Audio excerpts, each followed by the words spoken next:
kebiasaan yang dia lihat ibunya, bapaknya, kakaknya, saudaranya pada nggak makan sayur, jadi dia nggak kenal dengan sayur gitu. Atau memang ada masalah di anak ini. Masalah dibagi lagi, masalah fisik atau masalah psikis. Masalah fisik macam-macam. Kalau masalah psikis biasanya kaitannya dengan trauma.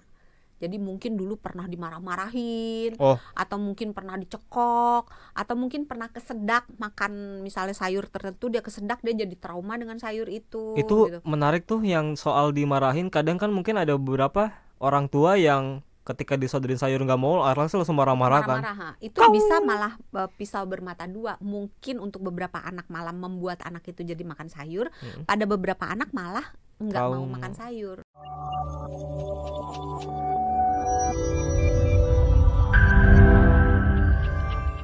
Tapi emang bener dok, banyak anak pasien deh terutama yang gak makan sayur, benar?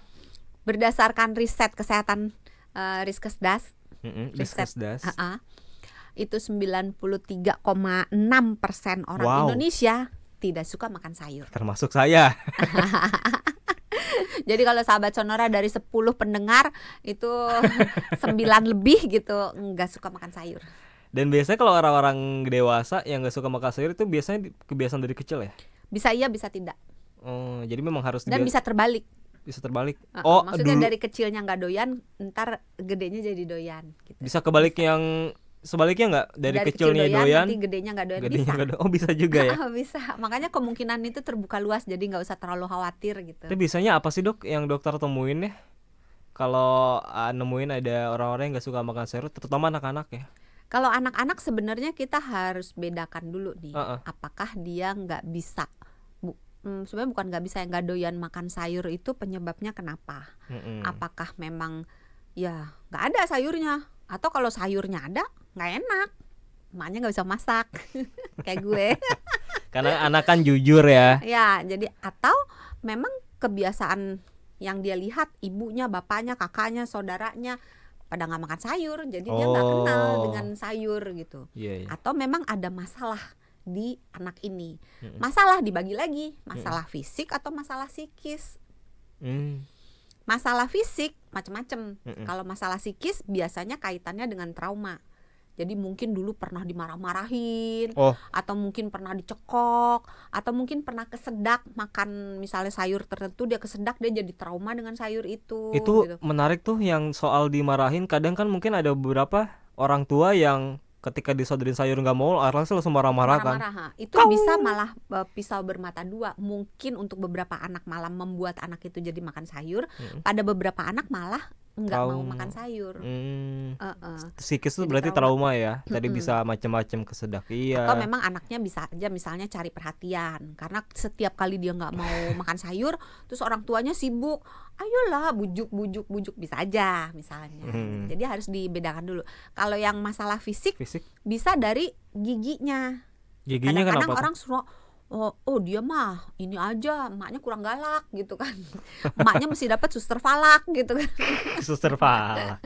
Emang lagi ada filmnya tuh ya, Conjuring ya. Iya. Jadi kalau misalnya giginya itu ada yang rusak, kalau sayurnya itu nyelip-nyelip di gigi misalnya, atau sayurnya keras kena si bagian gigi yang rusak, anaknya kan kesakitan. Jadi anaknya mungkin bisa menolak. Atau misalnya ada sebenarnya bukan kelainan ya. Jadi di seluruh dunia ini orang dibagi jadi 3 berdasarkan gen rasa. Jadi bagaimana kita mengecap sebuah rasa, kita punya 5 rasa. Iya. Coba apa? Manis, bukan asin. Rasa rindu, rasa benci, bukan ya? Lain. Manis, asin, asem. Enak rasanya. Nano. Pahit. Satu lagi? Asam, pahit, manis, asin, umami.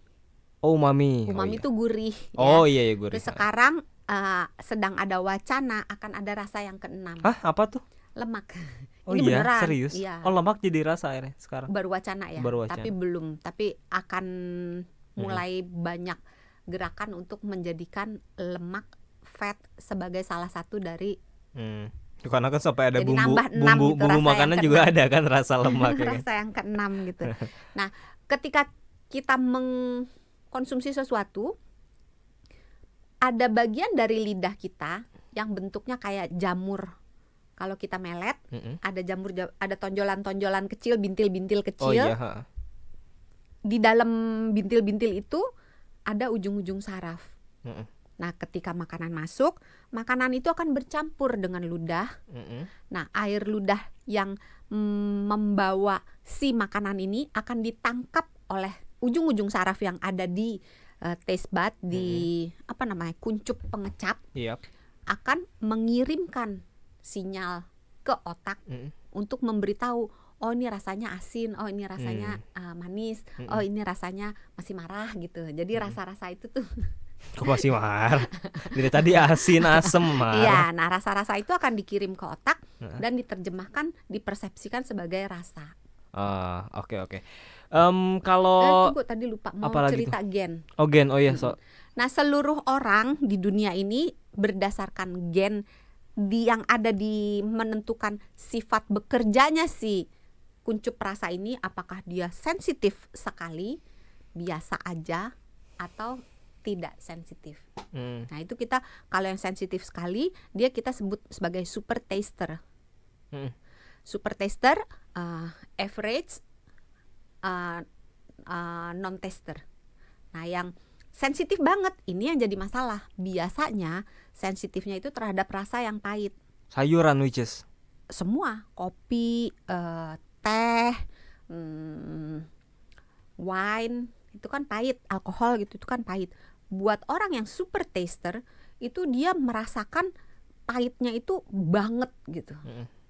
Nah, itu ada 25% dari populasi dunia yang memiliki gen ini. Si super taster itu artinya dia kalau dikasih sayur juga nolak karena pahit ya kan? Tergantung sayurnya. Tergantung sayurnya. Tergantung sayurnya. Kalau sayurnya ada chemical yang menimbulkan rasa pahit, dia akan merasa pahit. Nah, gennya ini namanya TAS 2R38. Wow, hafal banget ya. Hafal nih baru contekannya.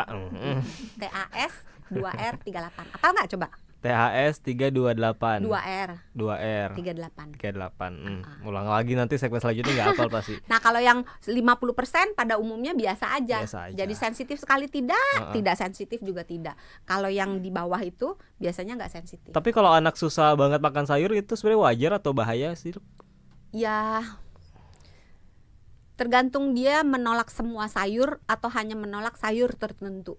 Karena ada beberapa anak misalnya kalau dia trauma, kita kasih dia misalnya dia pernah keselak makan bayam misalnya gitu, atau apapun yang terjadi gitu. Nah, dia akan benci makan bayam tapi tidak dengan sayur yang lain. Makan wortel oke, makan labu oke. Artinya kalau sayur tertentu yang nggak mau dimakan ya wajar gitu ya. Tapi kalau akan jadi bahaya dan perlu dikhawatirkan kalau semuanya semua sayur. Karena di dalam sayur itu nggak cuma ada serat, tapi juga ada vitamin, ada mineral, ada antioksidan yang dibutuhkan tubuh untuk berfungsi dengan baik.